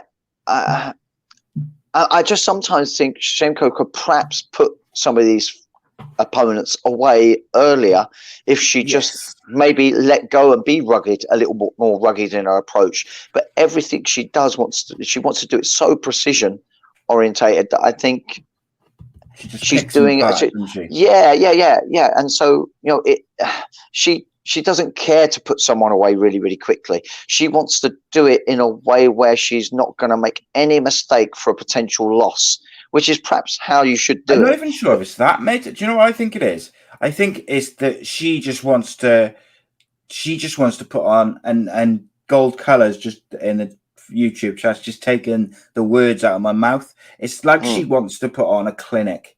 And he said there, she just wants to put on an effing clinic. Like she just wants to prove she is the best. She is unbeatable. And she is. Like everything she does, it is precision based. But I just think she's so good that Lauren Murphy was unable to come up with any way of stopping her. And I do agree with you. She could finish some of these girls off quicker if she wanted to. But I also think she's making a point of, I'm the best and I'm going to show it. Gold color, just while we're there, also says the fighters and fights last night made that card a card to remember. Yeah, it was and good also card. Compared Valentina to Nika Lefem Patel. Just because her skill set is unbelievable. Valentina will make Amanda Nunes come down to 125. I would love to see it. Yeah, I would love to see Amanda. If it's possible, to do so, that would be quite something. But I don't think she has any needs to do it. I don't think she will do it. She just doesn't have to. She wants to clack the belts, mate. Yeah. Yeah, who knows? She's already we'll see. Double champ. Does she want to be a... she's got 2 titles, hasn't she? Technically, even I believe though one hasn't got any competitors in it. But, so I do want to see that fight again. She's the only one who's going to give Shevchenko any sort of trouble. Yeah. So... until we can find someone to really put the screws on Shevchenko. Because there's no one in the division that's looking like they're going to be challenging her anytime soon either. But Shevchenko, she's not young anymore, is she? So no. I got to be honest. I don't think that I would like to see it, but I don't think Amanda Nunes would come down I don't to think 125. I think Shevchenko is more likely to go up slightly. And they'll meet in the middle somewhere. But, it is where it is. The main event, mate, was Volkanovski defeating Brian Ortega versus unanimous decision. Versus, for God's sake, can't get my words out. And Alexander Volkanovski, the champion, defeated number 2 ranked Brian Ortega via unanimous decision. 49-46, 50-45, 50-44. Still, this UFC featherweight champion. How did you see this one going? Because I thought it was pretty bloody good. Yeah. I mean, this was one of the predictions that I got wrong. I really thought Brian Ortega would have it on the feet, but Volkanovski really has improved his striking again. He's an animal, mate. He switched up his striking, and it was Ortega that was on the receiving end, and he really wore it on his face, didn't he? There was a couple of clash of heads, which is the difference in height. And the way that Volkanovski comes forward, he steps forward and switches his stance as he approaches forward to try to make up for that lack of height and lack of reach that he gives away to many of the opponents. And it just makes that a potential to happen. But there was a few clash of heads, but luckily not any of them that were allowed the fight to stop in any way. The interesting exchanges on the ground because they're both so different in their approach to grappling. You got Ortega as a real submission hunter. He's truly looking to put the fight away. But then you've got Volkanovski that's happy to win with just ground and pound and or just to get another notch up of a round on the judges' scorecard by wrestling it out. And it was really that wrestling grind that fatigued Brian in the end. I think those exchanges on the ground and being a submission hunter that he is, he just couldn't nail one in enough. And I think it's a little bit of Volkanovski's stature, that being he's short and stocky, he kept trying to do those chokes where you got to cut that shoulder across, and he just couldn't bite that shoulder across enough to make the chokes finish. And I think it just started to really wear down on Ortega. It started looking more and more vulnerable, didn't he? Volkanovski ended up making it look like Brian Ortega was losing through cardio. But I just think it was just the styles that were different and the physicalities were different, and it just didn't suit Ortega in the end. But it just wasn't the way I envisaged it. I imagined Ortega was going to be picking Volkanovski apart, and it's a Volkanovski that would be tired trying to chase the takedown, but it just wasn't that way. Did not go anything like I thought it would, and partly, because I perhaps didn't believe in Volkanovski enough. But after that performance, I really have to rewrite how I think about Volkanovski. Not that I don't think he's a great champion; he absolutely is. I think I was a little bit tainted by the second fight that he had with Holloway. That I felt that Holloway had got the nod for the win for me, and maybe in my mind I was, thinking negatively towards him in that way. So that was my bad judgment. Ortega won't be done. He's a true creative character. He'll definitely come back a better and stronger fighter from this experience. What next for Volkanovski? I don't know. The only thing I could think of is for him to fight Holloway yet again. Holloway probably deserves another go. But the thing I do like about Volkanovski is every fight he does seem to improve one aspect of his or some part of his game, whether it's It's a weird one, isn't it? Because he did. I think most people believe that Holloway won that fight, and even there's comments in the chat on the various platforms now saying Holloway probably picked up that victory, but it didn't go that way according to the judges. But I like that Volkanovski, he switched it up. He improved his striking for this. Yes. Yeah. So let's have a quick look at the featherweights and see what's there for him. Holloway, Yaya Rodriguez, maybe. Possibly that one. An interesting one. I think Yaya Rodriguez probably due a go, and I'm just having a quick look now because I think he have a fight called off. He beat Jeremy Stevens. That was a no contest. But he beat Korean Zombie, and he's on a bit of a roll. Although he did leak, I think Yaya Rodriguez could have a shout for Volkanovski next. That could be an interesting matchup. And then maybe the other option is a Holloway. I think Holloway deserves that, by the way. I do think Holloway would be the shout, to be honest. And then it's just whether someone comes up or down to maybe look at it. We're way over time, Dan. So very, very quickly, I'm going to pick out a couple of Cage Warriors fights from the Trilogy, which starts on Thursday. Maybe some friends of the show or previous guests, and we'll just see how you give a quick prediction for their fights, mate. So we got, let's have a look on. What is it? Thursday now? Yeah, Thursday, October the 1st. Cage Warriors 128. We'll go with Morgan Charrier versus Paul Hughes for the interim featherweight title. I think Paul Hughes, to me, is going to get the nod on that, and that's going to be due to his broader skill set. Yeah, I agree with that. And as you know, I'm not a massive fan of Morgan Charrier after certain things, so I'm going to go with Paul Hughes because I like him a lot. Aiden James, previous guest, versus Philip Roche. Got to go with Aiden, haven't we? Got to go with Aiden. Aiden Stephen versus Edward Walls on the prelims. Probably Aiden. As we got 128, 127. We need 129. I should say. Luke Shanks versus Sam Creasy. That's a hard one to call. I mean, look, they're both my friends. So rather than me pick him up, what I will want to say on it, I will say how I think either of them will beat each other. I think initially, if it's going to be Sam Creasy, it's because Luke Shanks, if he makes the mistake of overextending himself and getting taken down, giving away his hips, because Sam Creasy, I think, has got the overall physicality strength advantage. So I think if Luke gives away his hips, he'll get taken down and lose some of the rounds through that method. If Luke Shanks is to win, it's because he's able to really push the pace on Sam Creasy and not let Sam Creasy settle.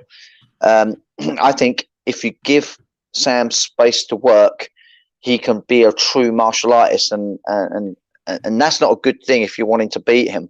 I think you kind of got to make a fight of it, but you've got to be tactical about it. You can't make a fight of it and just run towards him, like we've seen Luke do before. I think if he does the same tricks of what we've seen him do before, when he lost that time, he will lose against Sam. But if he can make the adaptations and changes, he could enforce his style and win. I'm going to watch it as a true fan. I love them both to bits, and may the best man win on the day. That's all I can say. But all I can promise you is they're both great guys. They will be shaking hands afterwards, and they will be training and sparring with each other further down the line, without a doubt. But it's going to be such a great one for the fans to watch. It's going to be great. They're both so different stylistically. It's going to be a superb match. Oh yeah, I love both guys. They're such cool guys. Reece McKee, previous guest mate, is making his Cage Warriors re-debut versus Alexei Mantikivi. Yeah, I mean, McKee's going to do it. He's going to do it quite clinically as well. He's going to prove a point because he was unceremoniously dumped from the UFC. Yeah, absolutely. In his own words, mate. I bet he feels a little bit used and abused, but I really liked his mindset.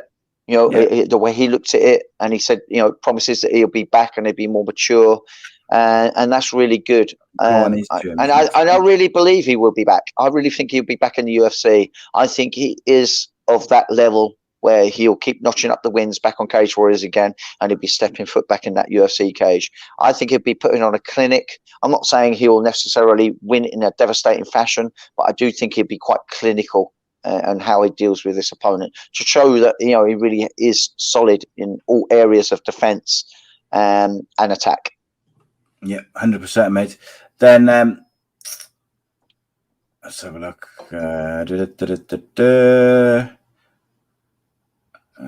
Steve Amiable, previous guest, fighting Walter Cogliando Andro. Yeah, I'm going to go Amiable. Got to go for the previous guest, and friends of the show. Yeah. But he's a very, very good fighter. I don't think he's the world's greatest grappler, but he just seems to be a difficult MMAist to deal with. He finds a way to win so often. So I just think he's still got it in him at the moment. I think he's in the twilight peak years. I don't think he's on the decline by any stretch, but I still think he's got enough about him to beat his opponent this time around. And there was another fight I was looking for, and I can't find it. The Welsh lad fighting. Oban's fighting. There's a couple of Welsh lads. Oban's fighting, but also because I spoke to Oban today. I can't remember his opponent's name, unfortunately. But also, the Jack Tucker's fight is off, which is one of Sure MMA's guys. I didn't know about that. Crazy Horse, I think, is fighting as well. I always think Crazy Horse is he's going to fight well. He's going to have a great fight. You know it. Just trying to bring up Oban because I hope his fight's not off. I spoke to him today and he didn't say anything, so I'm assuming it's not. I've seen things on Facebook. On Cage Warriors 127. That's where I might have missed it because I was looking at the wrong one. Cage Warriors 127. Sorry, mate. That's my fault. So we got 127. You got Oban versus George McManus at welterweight. Oban back at the weight where we think he's going to do his damage. Yeah. Going for Oban there. Oh, absolutely. Yeah. The opening two fights of the main card on the first day, Cage Warriors 127. Oban versus George McManus, followed by Crazy Horse versus Kurban Kariziov, which is going to be a banger. Then you've got Rory Evans versus Wesley Meyer. What a couple of fights. Those three fights straight out. And that's after a couple of good ones on the prelims. Scott Pedersen versus Manny Pacquiao is one I'm really looking forward to on the prelims. I'm hoping to get Scott and Jack Tucker on soon as well as guests. So it's going to be interesting, mate. But we've had a phenomenal show, a longer show, as we did 1.5 boxing, 1.5 MMA. As always, Danny, I appreciate your time, mate. And thanks great. to Ben for joining us as well. We had a lot of fights to talk about and a lot of news and everything to talk about this week. So a bit of a longer show. Appreciate you all. Download the audio version as always. We'll be back next Sunday with another top guest from the fight world. Join us. Until then, we bid you farewell. This podcast is part of the Sports Social Podcast Network.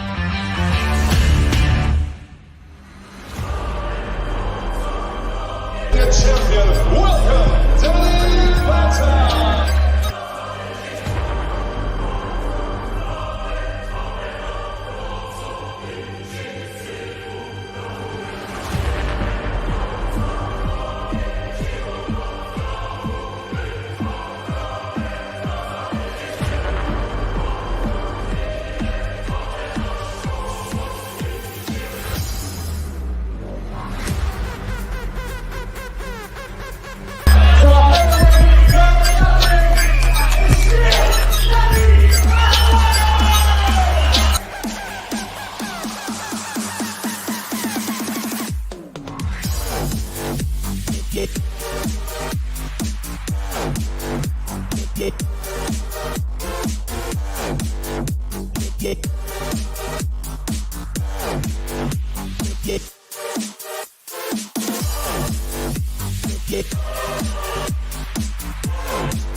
Yeah.